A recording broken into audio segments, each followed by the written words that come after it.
नमस्कार, आप सभी का बहुत स्वागत है साधना न्यूज में और मैं हूं आपके साथ मनीष कुमार।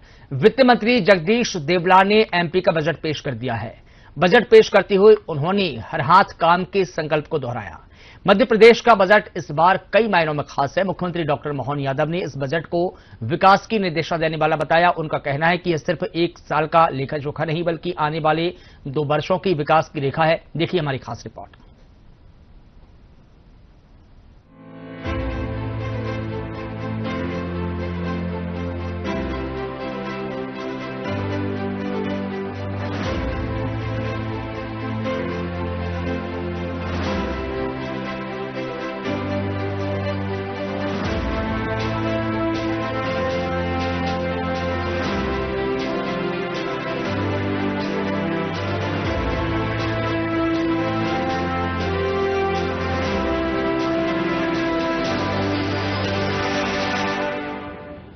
मध्य प्रदेश के वित्त मंत्री जगदीश देवड़ा ने बुधवार को डॉक्टर मोहन यादव सरकार का तीसरा बजट पेश किया। वित्तीय वर्ष 2026-27 का ये बजट 4,38,317 करोड़ रुपए का है। बजट पर प्रतिक्रिया देते हुए मुख्यमंत्री डॉक्टर मोहन यादव ने कहा कि प्रधानमंत्री नरेंद्र मोदी के नेतृत्व में देश तेजी से आगे बढ़ रहा है और मध्य प्रदेश भी उसी गति से प्रगति की राह पर अग्रसर है। उन्होंने बताया कि देश का पहला रोलिंग बजट है जिसमें वर्ष 2026-27 के लिए 4,38,317 करोड़ रुपए का प्रावधान किया गया है। यह बजट सिर्फ इस वर्ष का बजट नहीं है बल्कि आगामी 2 वर्षों के विकास का भी खाका है। समृद्ध मध्य प्रदेश, सुखद मध्य प्रदेश, संपन्न मध्य प्रदेश और संस्कृतिमय मध्य प्रदेश के ध्येय को पूरा करने वाला बजट है। मुख्यमंत्री ने बताया कि बजट ज्ञान पर आधारित है। इसमें आई यानी इंडस्ट्री को भी जोड़ा गया है। आई फॉर इंडस्ट्रीज के माध्यम से औद्योगिक विकास को नई गति दी जाएगी। राज्य सरकार ने द्वारका योजना की शुरुआत की है जिसके लिए 5,000 करोड़ रुपए का प्रावधान किया गया है। कृषि को समर्पित इस वर्ष के बजट में किसान कल्याण के लिए 1,15,000 करोड़ रुपए से अधिक का प्रावधान किया गया है।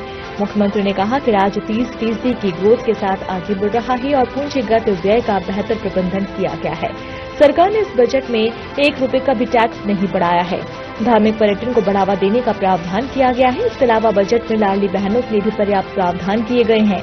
कुल मिलाकर सरकार का दावा है कि ये बजट विकास, उद्योग, कृषि और सामाजिक कल्याण के संतुलन के साथ मध्य प्रदेश को नई ऊंचाइयों पर ले जाने वाला साबित होगा। संपन्न, सुखद और सांस्कृतिक मध्य प्रदेश के सपने को साकार करने वाला है। एक तरफ जब हम बजट में आगे बढ़ रहे हैं, 1 रुपया टैक्स नहीं बढ़ाया गया है। ये हमारे बजट की तीसरे साल की विशेषता भी है। जब से हमारी सरकार बनी है हमने 1 रुपये का बजट, 1 रुपये का कर बढ़ाया नहीं। एक इसका कारण देश ये है कि हमारे अपने वित्तीय संसाधनों का बेहतर सुप्रबंधन करते हुए, अलग से कोई किसी पे टैक्स न बढ़ाते हुए, उपलब्ध टैक्स के आधार पर सुव्यवस्था के बलबूते पर बजट को लगातार बढ़े जा रहे हैं। हर हेड में राशि बढ़ा रहे हैं। योजनाओं को, कोई योजना को बंद नहीं कर रहे हैं बल्कि हर योजना के लिए धनराशि का पर्याप्त प्रबंधन करते हुए हम वो सब कर रहे हैं जिसके लिए राज्य की आवश्यकता है। इसलिए आज जब देश का तीसरा सबसे युवा राज्य मध्य प्रदेश है तो युवाओं के लिए, रोजगार के लिए भी पर्याप्त प्रावधान किए हैं।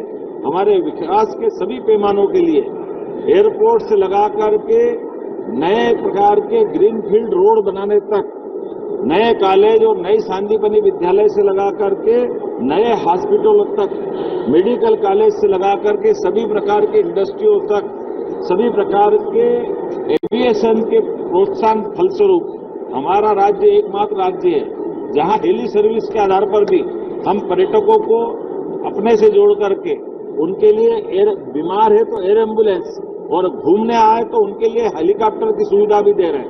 और जहां हेलीकॉप्टर की सुविधा दे रहे हैं वहां प्लेन की सुविधा भी दे रहे हैं। और प्लेन की टिकट के लिए आमतौर पर जैसे उत्तराखंड के अंदर अगर 3 मिनट का वायुयान सेवा या हेलीकॉप्टर सेवा में व्यक्ति बैठता है तो लगभग 15 से 20 हजार रुपया उसको लगते हैं।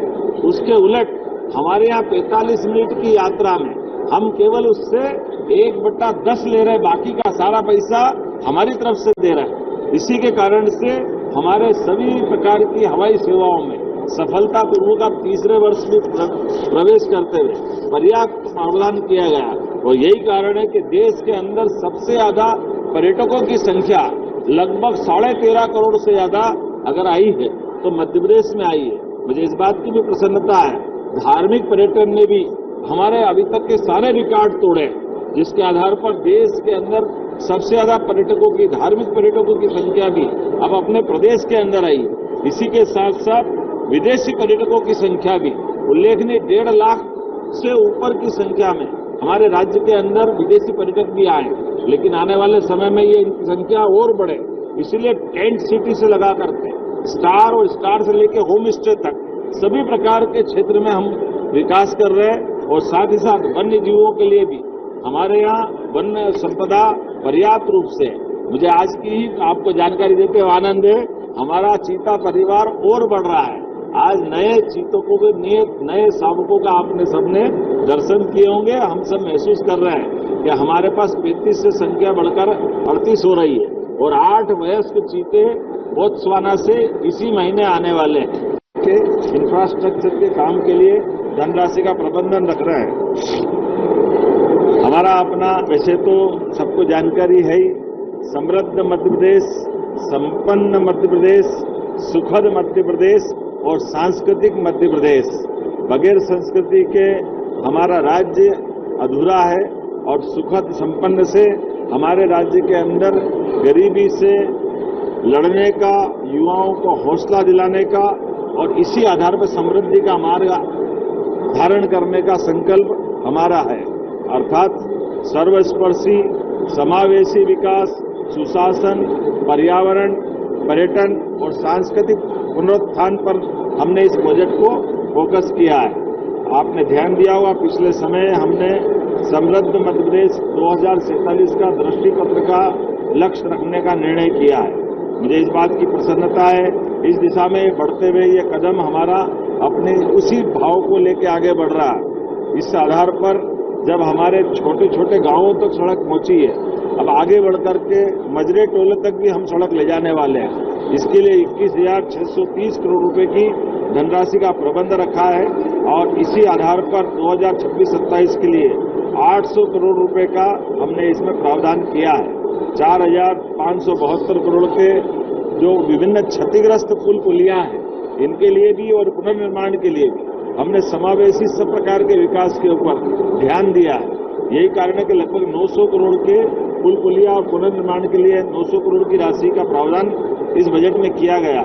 सिंहस्थ महापर्व को लेकर 13,851 करोड़ रुपए की राशि रखी गई है और 2026-27 में, क्योंकि सिंहस्थ तो 28 में है, ऐसे में आने वाले समय में और भी ऐसे कई कामों के लिए 3,060 करोड़ रुपए की प्रबंधन इस बजट में किया गया। अधोसंरचना के लिए, शहरी विकास की दृष्टि से नगरीय निकायों के लिए कई प्रकार के विकास के काम करना है। इसके लिए हमने खासकर अधोसंरचना के लिए योजना का नाम दिया है द्वारका योजना। भगवान कृष्ण का वो काल जब द्वारकाधीश होकर उन्होंने दुनिया के अंदर अपनी द्वारका के माध्यम से धर्म की यात्रा दी और विकास का सुमार्ग दिखाया। हमारी स्थानीय निकाय की ये योजना द्वारका, जिसके माध्यम से अलग अलग प्रकार के हेड में लगभग 5,000 करोड़ की धनराशि रखने का हमने इसमें प्रावधान किया है। मैं ग्रामीण क्षेत्रों के लिए इस वर्ष ये एक अद्भुत योजना बनी है, जिसके आधार पर जहां हमने पिछले समय ग्रामीण जनों को पट्टे दिए थे, उस पट्टे के बजाय लगभग 3,800 करोड़ की लागत से उनको मालिकाना हक देंगे।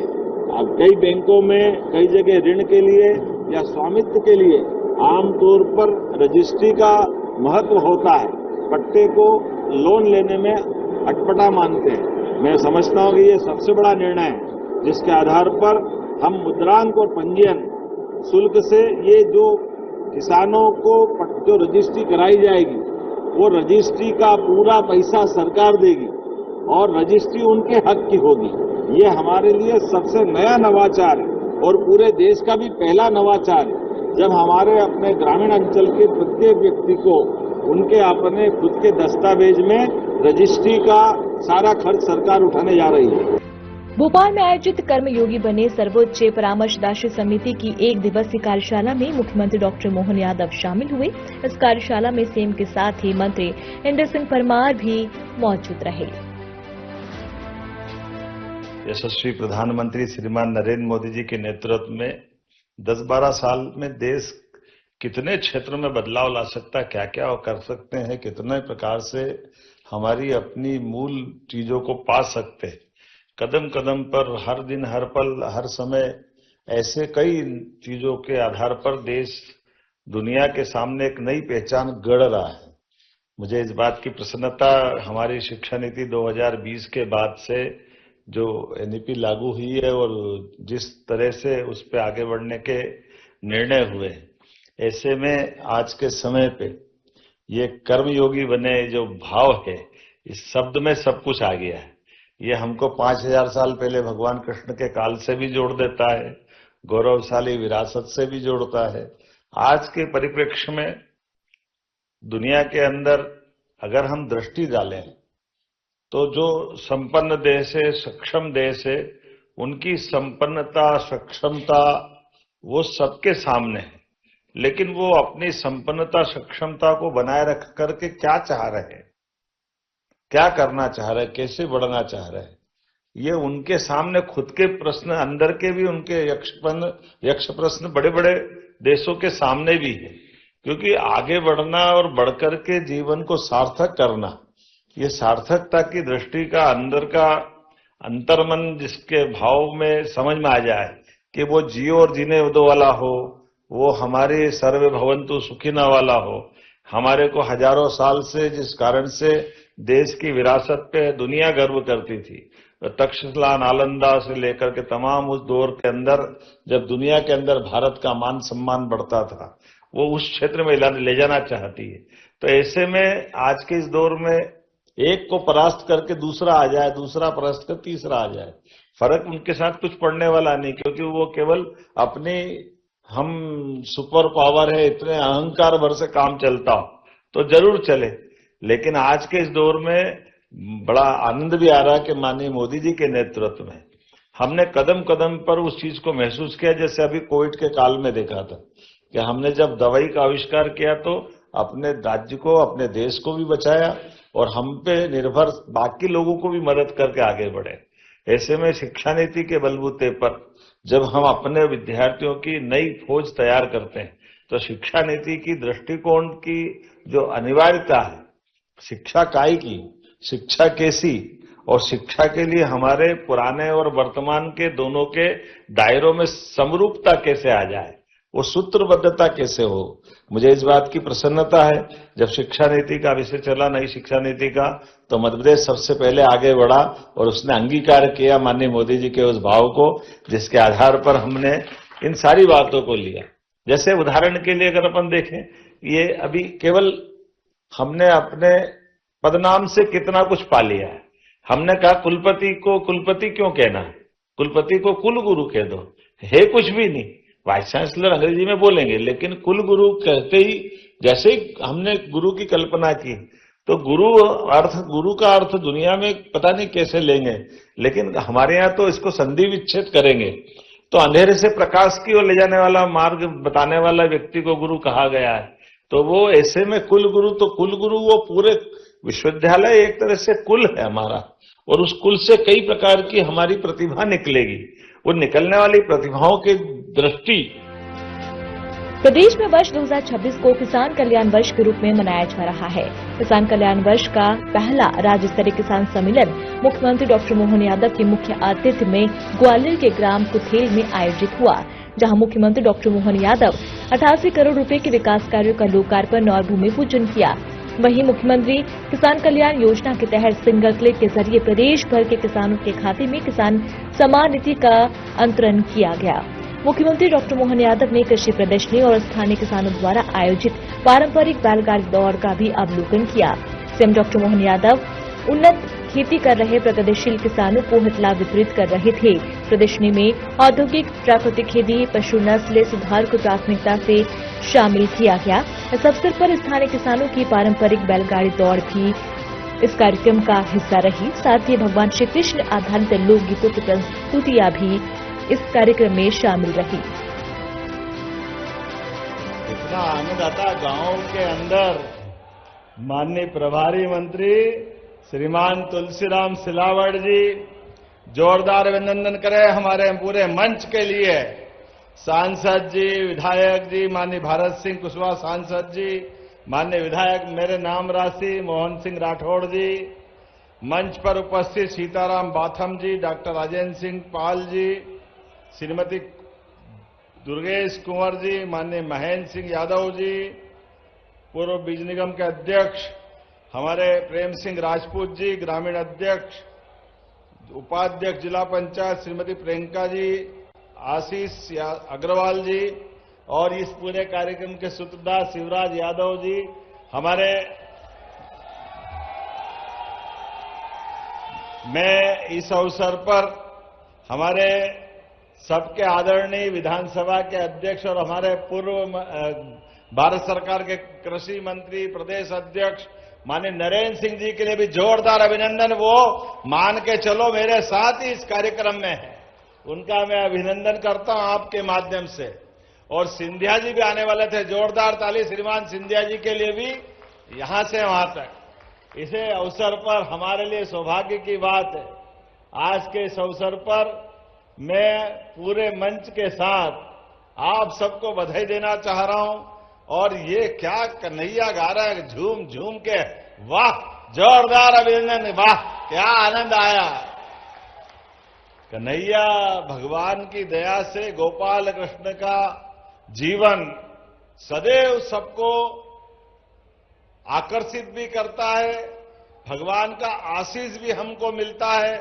और कदम कदम पे संघर्ष करने के लिए अगर हम कभी कोई कठिनाई में फंसे तो मन में डरने की जरूरत नहीं। याद कर लो कन्हैया को, सारे कष्ट दूर हो जाते हैं, अपनी जिंदगी सफल हो जाती। चुनौतियां क्या होती है और चुनौतियों में मुस्कुराना किससे सीखना चाहिए? वो मथुरा वाले कृष्ण कन्हैया जो जिंदगी में बालपन से ही अपनी सारी चुनौतियों के बीच अपनी क्षमता से, युक्ति से, बुद्धि से तमाम प्रकार की बाधाओं को पार करते रहे। हम सब उनके लीलाओं को देखें तो लगता है, महाराज जी को भी प्रणाम कर रहा हूं, महाराज जी आपका, राघवेश्वरानंद जी महाराज आपको भी प्रणाम कर रहा हूं। हमारे बीच आज जब मैं आपसे बात कर रहा हूं, ग्वालियर की धरती कुलेत चुनाव में या लोकसभा के समय आया था और सच में उस समय आपने जो हमारी पार्टी को आशीर्वाद दिया, मैं दोनों हाथ जोड़ के प्रणाम करता हूं, आपका अभिनंदन करता हूं। हमारे नरेंद्र सिंह जी के सुपुत्र भी बैठे, जोरदार अभिनंदन करें हमारे भैया के लिए, जोरदार। मानो हम तो आप ही को मान लेते हैं, है ना। दूसरी पीढ़ी, परिवार के अंदर अमरता की निशानी तुलसी भैया क्या होती है? बाप दादाओं के उस क्रम में अमरता की निशानी हमारे अपने संतान वृत्ति से होती है। हमारे बीच ये क्रम चलता है, अपने बीच पुरखों के उस संसार में जब हम तो जानते नहीं है, लेकिन उनका वंश वृक्ष हमारे माध्यम से अगले अपने गोत्र को लेकर आगे बढ़ता रहता है। ये अपने परिवार के अंदर वंश के माध्यम से अमरता की निशानी है। कौन अमर है? हाँ, हमारे परिवार में हमारा गोत्र अमर है, हमारी परंपरा अमर है, हमारे अपने सामाजिक परिवेश में। आज इस अवसर पर उम्र तो सबकी नियत है, उम्र घट नहीं सकती, बढ़ नहीं सकती। काल की नगरी महाकाल सबके लिए समय निश्चित करते हैं, लेकिन उस समय का सदुपयोग करते हुए हर एक कोई अपने अपने हिसाब से जितना बन पड़े वो अच्छे से अच्छा काम करते जाए। इसलिए प्रारब्ध में परमात्मा हमारे ऊपर पुण्य में कमी पाते हैं तो मृत्यु लोक में जन्म देते हैं, और मृत्यु लोक में पुण्य अर्जित करो और यहां से जन्म मरण के चक्कर से छूट के अपने मोक्ष धाम की प्राप्ति करो। ये सनातन संस्कृति सिखाती है। ये सारे साधु महंत, यद्यपि महाराज मेरी तो संकट है, मैं राजनेता के राजनीतिक दृष्टि से आता हूं तो थोड़ा डरता भी हूं, लेकिन ये परंपरा हम सबको आपसे सुनने को मिलती है। हमारे संत वृंद के लिए जोरदार अभिनंदन करें अपने बीच महाराज जी को लेकर, जिनके माध्यम से हमने देवताओं को नहीं देखा, भगवान को नहीं देखा, लेकिन इस धरती पे साधु संतों को देखते तो लगता भगवान से साक्षात्कार हो गया। जोरदार अभिनंदन करें अपनी गौरवशाली परंपरा के लिए। आज केत की धरती पर, वैसे तो ऋषि गालव की तपोभूमि है, कई कारण से ग्वालियर क्षेत्र का एक अलग प्रकार का माहौल है। हमारे बीच जब मैं आपसे बात कर रहा हूं, आज ही हमने अभी थोड़ी देर पहले मध्य प्रदेश के विधानसभा के अंदर अपना बजट पारित किया और बजट के आधार पर हमने कई प्रकार की सौगातें कई क्षेत्रों में दी। मुझे खुशी है हमारे किसानों के लिए भी 1 लाख करोड़ से ज्यादा की योजनाएं उस बजट के अंदर रखी। जब 1 लाख की बोली 1 लाख करोड़ की है, जोरदार ताली बजा करके इस बात का एहसास करें। 1 लाख करोड़ की योजनाएं किसान कल्याण वर्ष में किसानों की जिंदगी बेहतर करने के लिए। और आज का समय तो यशस्वी प्रधानमंत्री श्रीमान नरेंद्र मोदी जी का जोरदार अभिनंदन श्रीमान नरेंद्र मोदी जी का भी करें। हमारे सारे ये देवी देवता उज्जवल सांस्कृतिक धरा का उज्जवल पक्ष, अभी आप कन्हैया गा रहे हैं, हमको इस बात को भूलना नहीं है। भगवान श्री राम के धाम में, माता सरयू के किनारे, अयोध्या नगरी में माननीय सुप्रीम कोर्ट के निर्णय के बाद अगर भगवान श्री राम मुस्कुरा रहे हैं तो वो दिन दूर नहीं जब मथुरा में भी गोपाल कृष्ण मुस्कुराएंगे। हमारे लिए वो जल्दी आने वाला है। 500 साल का संघर्ष, इतने लंबे संघर्ष के बाद भी एक बार सब प्रेम से बोलो प्रभु रामचंद्र महाराज की। अपने बीच आज के लिए सरकार में क्या दम होना चाहिए, ये प्रधानमंत्री नरेंद्र मोदी जी की सरकार बताती है। और आपके सबके आशीर्वाद से गरीब, युवा, महिला, किसान सबकी जिंदगी बेहतर करने के लिए आपकी सबकी मदद के माध्यम से भारत सरकार में माननीय मोदी जी और मध्य प्रदेश में आपके माध्यम से हमारी सरकार आगे बढ़ रही है। अपने आप के लिए जोरदार अभिनंदन कर दे। ये श्रेय आपका सबका है। एक किसान का बेटा, एक अपने समाज में से कहीं से भी आने वाला व्यक्ति क्यों शासक नहीं हो सकता है। मुझे इस बात का फक्र भी है और कांग्रेस के सामने एक प्रश्न भी है। कांग्रेस ने आजादी के बाद आज तक किसी मुख्यमंत्री किसान परिवार से क्यों मौका नहीं दिया? क्योंकि किसान के केवल वोट लेना जानती है कांग्रेस, लेकिन इस पक्ष में वो बड़े छोटे मन के लोग हैं। कांग्रेस के लोगों ने कभी किसानों को आगे नहीं बढ़ाया। किसानों के लिए मुझे इस बात की प्रसन्नता है, आज खेती का रकबा भी सिंचाई के मामले में लगातार बढ़ाने का अगर निर्णय करने में केन बेतवा, पार्वती, काली सिंह चंबल योजना, ये पूरा चंबल हरा भरा होने वाला। जोरदार अभिनंदन करें पूरे क्षेत्र के लिए। अभी चंबल मैया तो कब से बहती थी, लेकिन चंबल मैया के पानी को शिवपुरी, गुना, राजगढ़, ग्वालियर, भिंड जहां तक जा सकता है। अरे पानी की महत्ता क्या है? रही मन पानी राखिए, बिन पानी सब सून, पानी गए न उबरे, मोती मानस चून। ये हमारे सारे आनंद आकाश से रहे। जमुना जी के अंदर आज जमुना जी के आशीर्वाद हमको अगर मिलता है तो जमुना जी की बहुत बड़ी ताकत आगरा के पास ही चंबल मैया तो उनको अपना अर्घ समर्पित करती है। ये चंबल की ताकत गंगा जी की धारा को जमुना जी के माध्यम से मजबूत करती है। हजारों साल से बहती हुई ये नदी हम सबको आशीर्वाद देती है। ऐसे समय में अब जब हम आगे बढ़ रहे हैं तो हमने कई निर्णय किए। मुझे इस बात की प्रसन्नता है, आज ये हमारा जो बजट हुआ है उस बजट में एक और निर्णय किया है। हमने कहा कि हम तो अपने देश के अंदर आदर्श उदाहरण लाएंगे। मध्य प्रदेश में भगवान कृष्ण के काल से, भगवान राम के काल से दूध और दही की नदियां बहती थी भारत में, ऐसा माना जाता था। ऐसे समय में जब हम खेती का रकबा बढ़ा रहे हैं, गेहूं, धान, तमाम फसलें, तो पशुपालन करते हुए दूध का उत्पादन भी बढ़ाएंगे। इसलिए दूध का उत्पादन 9% से बढ़ाते हुए 20% तक मध्य प्रदेश में करने वाले हैं आप सबके मदद से। किसानों की अगर आय बढ़ाना है तो किसानों की आय कैसे बढ़ेगी? फल, फूल, सब्जी, बगीचा और दूध के बलबूते पर दूध को हमारे नौनिहाल को देने के लिए आज ही लगभग 3,500 करोड़ की योजना हमने पारित की है। कक्षा 1 से लगाकर 8वीं तक बच्चे स्कूल जाएंगे, दूध सरकार पिलाएगी, ये हमारी योजना बनाकर हमने दी। कुपोषण को अगर दूर करना है तो कुपोषण दूर करने के लिए दूध से अच्छा कौन सा पेय हो सकता है? भगवान कृष्ण ने भी दूध और मक्खन के बलबूते पर कंस को घर में घुस के मारने का पराक्रम दिखाया था। और दूध में वो सब है, गोमाता 33 करोड़ देवी देवता का वास होता उसमें। इसलिए एक निर्णय तो वो किया और एक और निर्णय किया जिसका लाभ किसान भाई बहनों आपके लिए रहेगा। ये किसान कल्याण वर्ष के माध्यम से हमने निर्णय किया है, किसानों को जो भू अधिकार पट्टे देते हैं, आपके अपने अलग अलग गांव में भू अधिकार पट्टे, लेकिन पट्टे को लेके बैंक में जाओ, कोई योजना बनाओ तो उस पर लोन नहीं मिलता है। वो कहते हैं रजिस्ट्री लाओ। अब रजिस्ट्री है नहीं तो लाओ कहां से? पट्टे दिए तो पट्टे बता रहे हैं। हमारी सरकार ने निर्णय किया लगभग 3,500 करोड़ लगेंगे।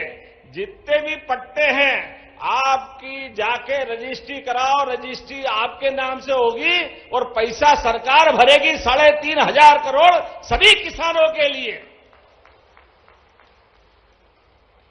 हमारे यहां कहावत है, राम जी की चिड़िया राम जी का खेत, चुगो मेरी चिड़िया भर भर पेट। अरे किसानों की सरकार है, किसानों के लिए करेंगे तो क्या तकलीफ है? करना चाहिए कि नहीं करना चाहिए किसानों के लिए?